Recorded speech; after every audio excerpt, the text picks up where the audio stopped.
Game of thrones एक ऐसी series जो एक जमाने तक दुनिया भर के फैंस के दिलों पर राज करती थी। ऐसी कहानी जो पॉलिटिक्स, पावर और बिट्रियल का परफेक्ट कॉम्बिनेशन थी। लेकिन फिर कुछ ऐसा हुआ जो किसी ने एक्सपेक्ट नहीं किया था। फाइनल सीजन्स आए और फैंस का रिएक्शन था what the hell just happened. लेकिन आखिर गेम ऑफ थ्रोन्स के फाइनल 2 सीजन्स इतने डिसअपॉइंटिंग क्यों थे? राइटर्स ने इतनी जबरदस्त सीरीज का सत्यानाश कैसे किया? आज हम बात करेंगे जीओटी के डाउनफॉल के रीजंस और आखिर क्यों ये सीरीज जो मास्टरपीस बन सकती थी एक ह्यूज डिसअपॉइंटमेंट बन गई। अगर आप भी जीओटी के फैन हैं और जानना चाहते हैं कि उसके फाइनल सीजन्स ने कैसे सब कुछ बर्बाद कर दिया तो वीडियो को एंड तक जरूर देखिएगा। पहले 6 सीजन्स तक हमें एक डीप और लेयर्ड स्टोरी टेलिंग मिली। हर एक कैरेक्टर का एवोल्यूशन रियलिस्टिक था और स्टोरी को टाइम दिया गया डेवलप होने के लिए। लेकिन सीजन 7 और 8 में सब कुछ जल्दी रश किया गया। पहले जॉन स्नो की पेरेंटेज का इतना बड़ा बिल्डअप किया, लेकिन जब रिवील का टाइम आया तो कोई फर्क ही नहीं पड़ा। नाइट किंग जो 7 सीजन तक सबसे बड़ा विलन लग रहा था, एक एपिसोड में बिना किसी प्रॉपर पे ऑफ के मर गया। राइटर्स ने सिर्फ स्टोरी को खत्म करने की जल्दी दिखाई और फैंस ने इस रश्ड स्टोरी टेलिंग को बिल्कुल पसंद नहीं किया। एक और सबसे बड़ा इशू था डेनेरिस टारगेरियन का sudden transformation into the mad queen. पिछले 7 सीजन तक हमें एक स्ट्रॉन्ग, कंपैशनेट और जस्ट रूलर दिखाई गई थी और फिर 1 या 2 एपिसोड में उसने पूरा किंग्स लैंडिंग दिलाकर राख कर दिया।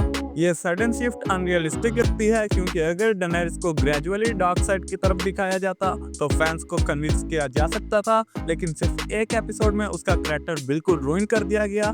जेमी लैनिस्टर का कैरेक्टर डेवलपमेंट जीओटी का एक हाईलाइट था। पहले वो सेल्फिश और डुथलेस था, लेकिन धीरे धीरे उसका कैरेक्टर रिडेम्पशन आर्क ले रहा था। लेकिन फिर उसने सर्दी के पास वापस जाने का फैसला किया और बिना किसी इंपैक्टफुल डेथ सीन के मर गया। मतलब पूरे रिडेम्पशन आर्क का कोई मतलब ही नहीं रहा। गेम ऑफ थ्रोन्स ने नाइट किंग और व्हाइट वॉकर्स को एक लेजेंडरी विलेन बनाया था, लेकिन जब टाइम आया उनका क्लाइमैक्स डिलीवर करने का तो एक ही एपिसोड में सब कुछ खत्म कर दिया। आर्या ने एक सिंगल मूव से नाइट किंग को मार दिया और कोई ग्रैंड बैटल, कोई एपिक स्ट्रेटजी नहीं थी, बस एक सिंपल स्टैब और डन।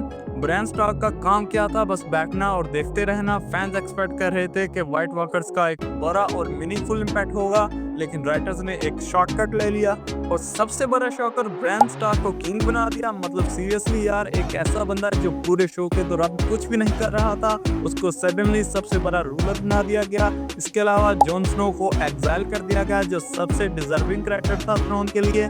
फैंस का रिएक्शन बिल्कुल एक्सपेक्टेड था। ये सब क्या बकवास था? अगर समरी करें तो गेम ऑफ थ्रोन्स का डाउनफॉल सिर्फ एक वजह से हुआ, रश्ड स्टोरी टेलिंग और bad writing. No character development, no satisfying pay offs, no respect for fans expectation. अगर गेम ऑफ थ्रोन्स को और 2-3 सीजन्स मिलते, प्रॉपर पेसिंग होती और कैरेक्टर्स का लॉजिकल एंड होता तो ये सीरीज हिस्ट्री की सबसे जबरदस्त टीवी शो बन सकती थी। अगर आपको भी गेम ऑफ थ्रोन्स का फाइनल सीजन डिसअपॉइंट कर गया तो कमेंट्स में अपना ओपिनियन जरूर शेयर करें।